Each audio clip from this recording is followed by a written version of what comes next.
what I did is I'm doing a reading on her to make sure we get her point of view.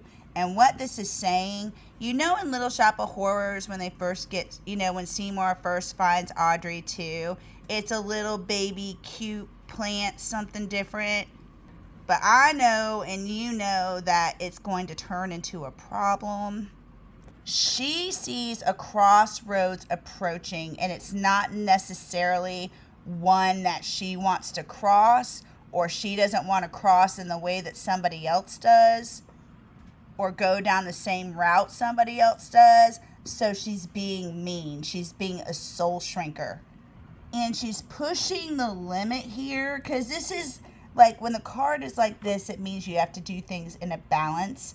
But when it's in the reverse, it means you take things to an extreme.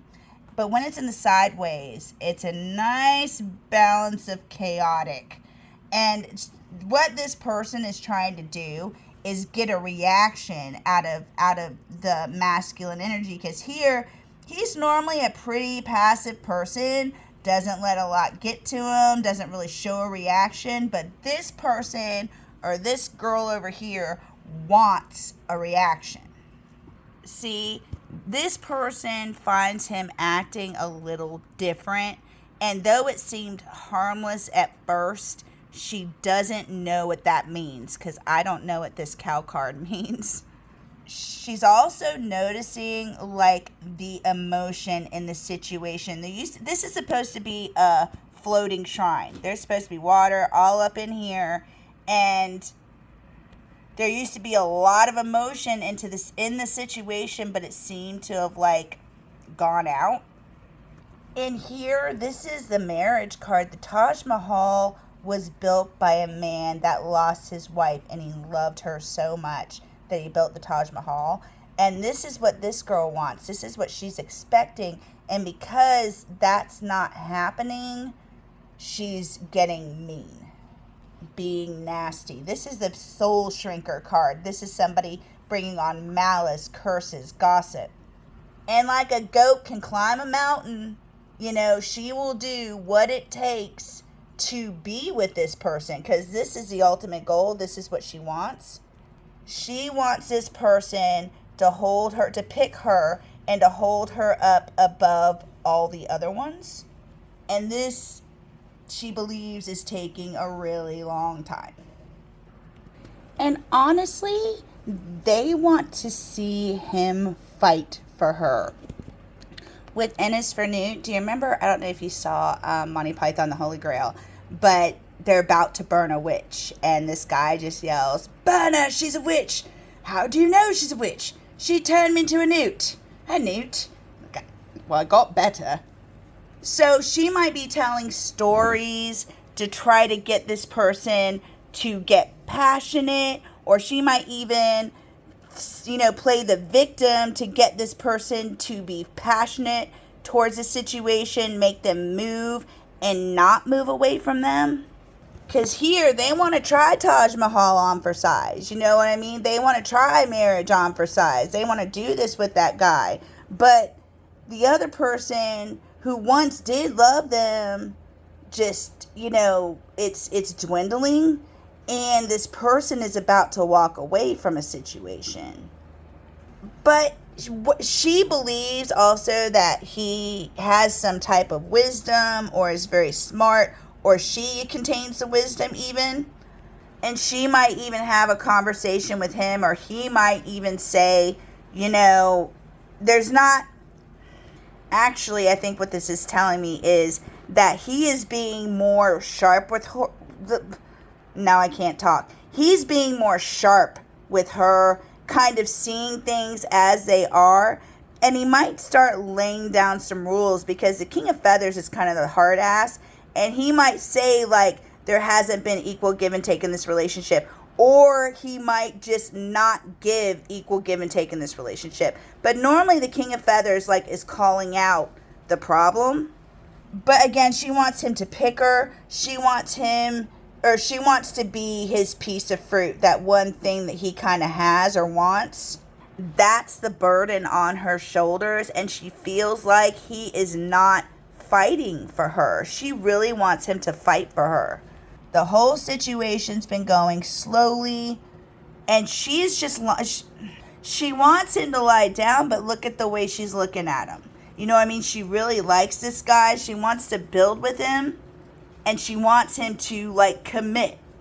She's really trying to pay attention to details, but not wanting to cause a fight. And she's really trying to stay busy with, like, cleaning, catching up on bills, you know, like mindless work, but not really. Because you see how she's focusing on, like, the fighting stopping or not fighting with this person.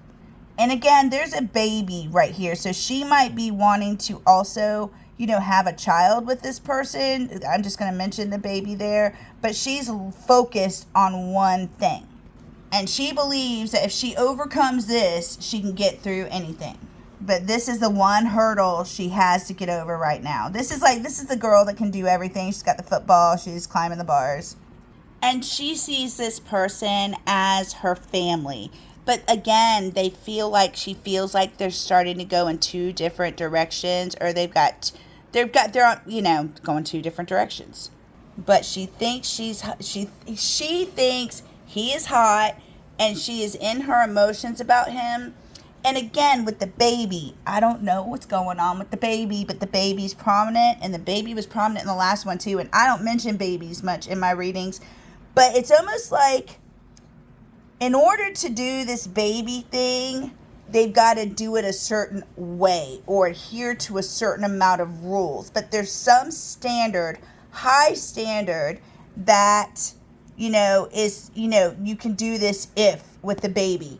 And it looks ugly, like, from her perspective, or it sounds ugly, because when you call somebody a pig, you know, that sounds ugly, but look at that thing.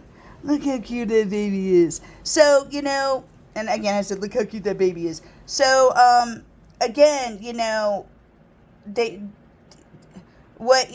guess these standards are something that's better for the situation, because what looks ugly, or the standards look ugly, but they're really not. And again, she sees Justin as like, or her person as like, her milkshake, you know, gets her in the emotions. Look what card came out. The hummingbird's the one that brings the light into the room. You see all that light coming out of her with all the colors around? Okay, I was pulling on Justin, but this is you. This is you, and he is actually receiving healing from you. You might make him look at things that he didn't really think of looking at, that he needed to look at. And he is in his emotions a lot of the day about you, because he's looking at cotton candy, which is my favorite treat. And of course, it's underneath hummingbird, which is you. He half watches you, but he really tries not to. And this is the only thing I'm concerned when I see a manatee, is a manatee's a really nice person. But again, you remember how she was always like, stand up for me. I want you to stand up for me. A manatee will not stand up for you. A manatee is more likely to become friends with your enemy than they are to stand up for you. So you can still be a nice person, but you have to stand up for what you believe in or people that you love. Okay, also the feelings. He feels like left out from you, and that makes him feel a little dirty or a little toxic, or that he's doing something he shouldn't be doing.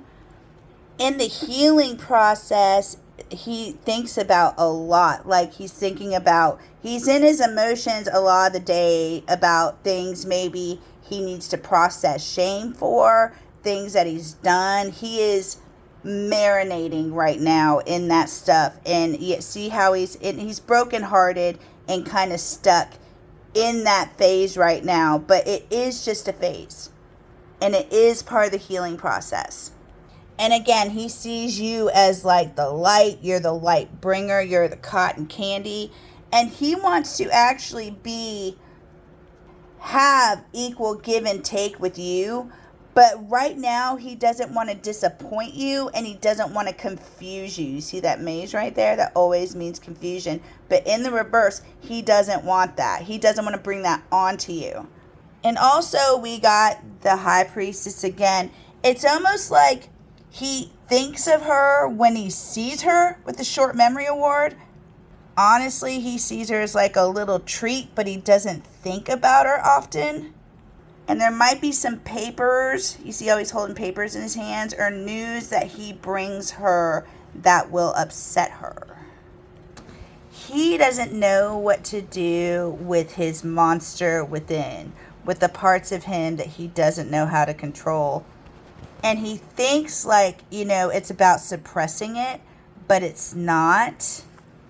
It's about wanting to improve and, and working with it, really. But at least this is the beginning of the journey. This person is realizing that there is a monster and, and they don't know what to do with it yet. And this is her energy. Oh, is that my hair or is that Piggy's? That's mine. No, that got curled to it. Look at that. Woo! Sorry about that. This is the Queen of Wands. This is the feminine energy. And she is the one that actually has a monster within that they are denying or trying to suppress. And I tell you what, as a bipolar person, that monster going to come out. And whether or not, how it comes out and how it produces really shows you how far along you are as a person. And if her monster's in the reverse, and that means she's not even like acknowledging that it's there. That might be a problem for her in her future. So I hope that helped. I hope you have a wonderful day, and namaste.